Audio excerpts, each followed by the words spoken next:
বুদ্ধিমানেরা তখন কথা বলে যখন তাদের কিছু বলার থাকে। বোকারা কথা বলে কারণ তারা ভাবে তাদের কথা বলতে হবে। খারাপ হওয়ার জন্য ভালো কাজ না করে হাত গুটিয়ে বসে থাকাই যথেষ্ট। অন্যর অটোগ্রাফ সংগ্রহ করে সময় নষ্ট না করে নিজেকে বরং উপযোগী করে তোলো, যাতে অন্যরা তোমার অটোগ্রাফ সংগ্রহ করে।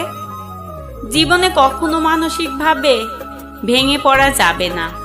বাজ পাখি প্রায় 70 বছর বাঁচে, কিন্তু মাত্র 40 বছর পরেই বাজ পাখিকে বাঁচার জন্য জীবনে কিছু কঠিন সিদ্ধান্ত নিতে হয়।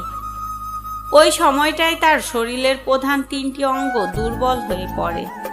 1. পায়ের নখ লম্বা আর নরম হয়ে যায়, তাই তখন শিকার করা প্রায় অসম্ভব হয়ে পড়ে।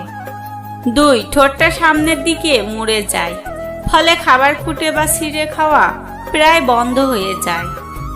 3. ডানা ভারী হয়ে যায় এবং বুকের কাছে আটকে থাকার দরুন ওড়ার ক্ষমতাও সীমিত হয়ে যায়। ফলস্বরূপ শিকার খোঁজা, ধরা ও খাওয়া তিনটেই তার কাছে মুশকিল হয়ে পড়ে। তখন তার কাছে 3টি রাস্তা থাকে। 1. আত্মহত্যা।